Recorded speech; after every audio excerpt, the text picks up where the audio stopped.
पूरी कहानी में एक ही लाइन निकल कर आती है, God helps those who help themselves. इस पर बात हुई थी। ये एक मुहावरा है जिसका मतलब होता है कि ईश्वर उन्हीं की मदद करता है जो अपनी मदद खुद करते हैं। इसका मतलब है कि ईश्वर से आप यदि मदद की उम्मीद करते हैं तो पहले आपको प्रयास करना पड़ेगा। यदि आप प्रयास करते हैं तो उसमें ईश्वर भी अपनी मदद मिला देते हैं। जैसा कि इस चैप्टर में एक कैरेक्टर है, पात्र। कैरेक्टर यानी पात्र। कैरेक्टर की स्पेलिंग बताओ। CHARACTER।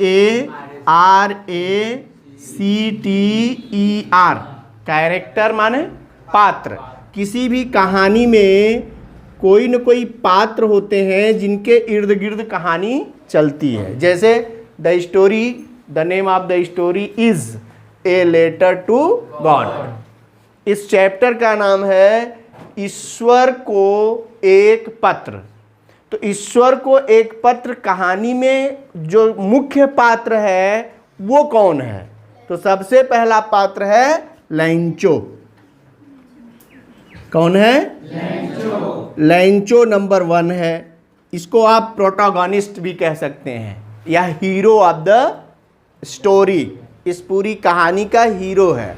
हीरो कहानी का कौन होता है? जिसके इर्द गिर्द पूरी कहानी घूमती है उसी को हीरो कहते हैं। उसी को प्रोटोगोनिस्ट भी कहते हैं। प्रोटोगोनिस्ट और एंटागोनिस्ट 2 वर्ड हैं। प्रोटोगोनिस्ट यानी हीरो और एंटागोनिस्ट यानी उसका जो विरोधी होता है, जिसको खलनायक कहते हो अपने मूवी वाली भाषा में। नायक और खलनायक। तो नायक जो होता है वो मुख्य पात्र होता है जिसके इर्द गिर्द पूरी कहानी घूमेगी। तो यहाँ का मुख्य पात्र कौन है? लैंचो। अब लैंचो कौन है ये जानना जरूरी है। तो लैंचो एक फार्मर है। फार्मर यानी किसान।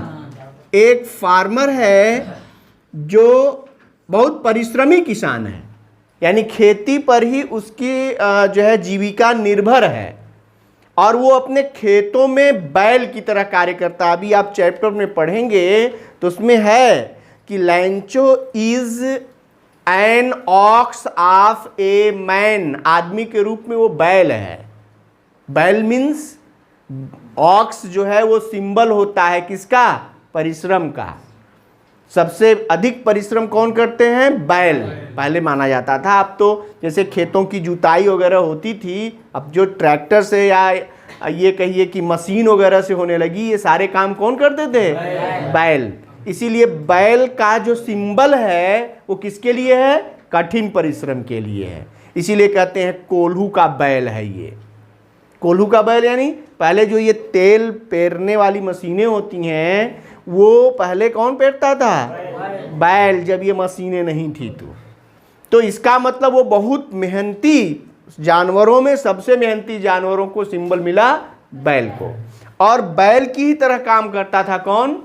लैंचो। यानी अब बैल की तरह काम करता था मतलब कठिन परिश्रम करता था। अब बैल नहीं कहेंगे उसको, हम वहां सिंबल मानेंगे क्या? कठिन परिश्रम।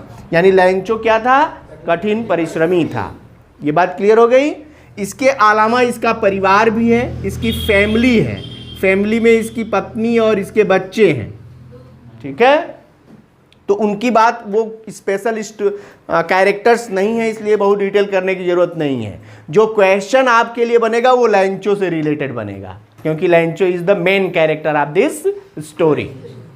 ओके, नेक्स्ट देखो, सेकेंड नंबर पर जो कैरेक्टर मुख्य इंपॉर्टेंट पात्र है इसका कैरेक्टर है वो है पोस्ट मास्टर। कौन है? Post master.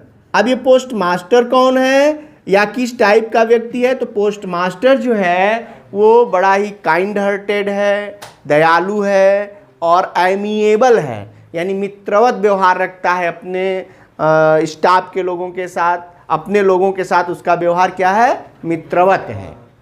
ठीक है, एमिएबल पर्सन और काइंड हार्टेड मैन है, इसीलिए उसने लैंचो की मदद भी की थी। भाई दयालु हृदय का था तभी तो उसने मदद की। तो ये दो कैरेक्टर मुख्य इंपॉर्टेंट हो गए। अब ये दो कैरेक्टर आपके दिमाग में होंगे तो पूरी कहानी तुम्हारे इर्द गिर्द घूमेगी। आप किताब खोलोगे और कहानी दिमाग में गूंजने लगेगी। होगी कि नहीं होगी? ये दो कैरेक्टर पहले, यानी किसी भी चैप्टर को पढ़ने से पहले की प्रक्रिया क्या करनी है, हमें उसके कैरेक्टर्स निकाल लेने हैं और दिमाग में रख लेने हैं। कहानी क्लियर हो गई। कहानी क्या क्लियर हो गई कि यहाँ लेटर लिखा है गॉड को, किसने लिखा था? लैंचो ने। क्यों लिखा था? क्वेश्चन। अब जो क्वेश्चन बनेंगे उसी को आधार बनाकर हम पूरी कहानी समझ लेंगे कि ये पत्र लिखा, किसने लिखा? पहला क्वेश्चन और आंसर यही हो गया। किसने पत्र लिखा था? लैंचो ने लिखा था। क्यों लिखा था? क्योंकि वह एक किसान था, उसकी फसल नष्ट हो गई थी, ओले ने उसकी फसल को नष्ट कर दिया था, जिसकी वजह से वो बहुत उदास हो गया और उसे किसी की मदद नहीं दिख रही थी। केवल एकमात्र ईश्वर में उसकी आस्था थी, इसलिए वो ईश्वर से ही मदद चाहता था। इसीलिए उसको कुछ नहीं सूझा तो उसने ईश्वर को पत्र लिख डाला अपनी मदद के लिए। क्लियर हो गई? यही लेटर टू गॉड है। तो क्या उस पत्र का जवाब आया? यस आया। कैसे आया? तो वो पत्र जब डाकघर में पहुंचा तो वहां एक पोस्टमास्टर को मिला, जो पोस्टमास्टर बड़ा ही दयालु हृदय का था। उसने जब पढ़ा, ऊपर लिखे हुए पता को पढ़ा, तो उसके मन में ईश्वर के प्रति कॉन्फिडेंस को देखकर उसने सोचा कि इस आदमी का कॉन्फिडेंस बनाए रखने के लिए मुझे इस पत्र का जवाब देना चाहिए। और जब उसने पत्र खोला तो आश्चर्य ये हो गया कि उसमें केवल पत्र का जवाब नहीं देना था, बल्कि उसमें कुछ पैसों की भी जरूरत थी। फिर भी उसने जितना उससे बन पड़ा उसने पैसे इकट्ठा किया, चंदा किया, डोनेशन लिया, चैरिटी के रूप में, दान के रूप में उसने वो पैसे इकट्ठे करके लैंचो के पास भेजा। अब फिर क्वेश्चन बन जाएगा कि क्या वो पैसे पर्याप्त थे या क्या वे पूरे पैसे थे जो लैंचो चाहता था?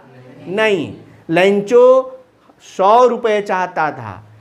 Lencho needs 100 pesos but he gets only 70 pesos instead of 100। 100 की बजाय उसे केवल 70 रुपये ही मिले। क्या लैंचो पैसे पाकर खुश हो गया? नहीं, क्योंकि he has a great confidence in God. उसके अंदर ईश्वर के प्रति एक बड़ा विश्वास था, इसलिए उसे आश्चर्य नहीं हुआ, बल्कि ही बीकेम एंग्री, वह नाराज हो गया। व्हेन ही काउंटेड मनी, जब उसने धन को गिना, क्योंकि ये जो धन था वो कम था। इसीलिए उसने फिर से दोबारा पत्र लिखा और वो पत्र लिख करके उसने डाक के डिब्बे में डाल दिया।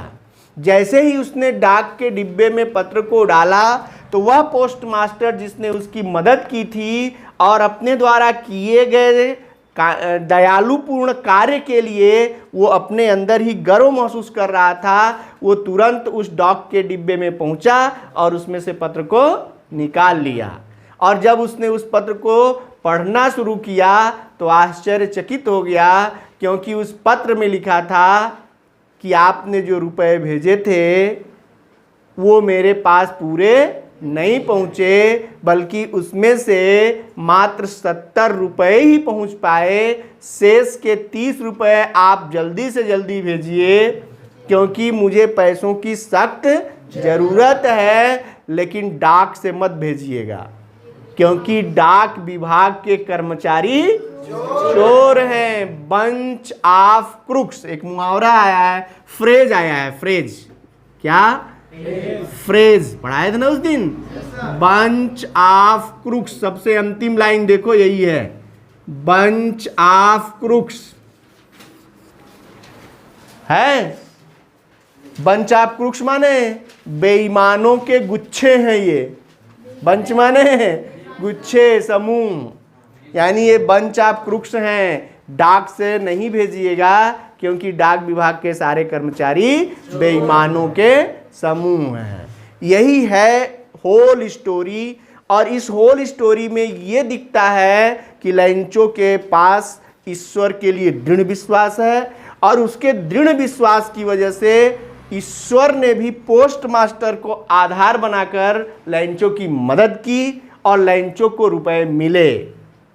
ये कॉन्फिडेंस दर्शाता है कि जब आप प्रयास करते हैं तो ईश्वर भी आपकी मदद करने के लिए आता है, अन्यथा केवल ईश्वर पर आश्रित रहने से ईश्वर आपकी मदद नहीं करता। यही इस कहानी का पूरा क्या है, समरी और निचोड़ है, सारांश है।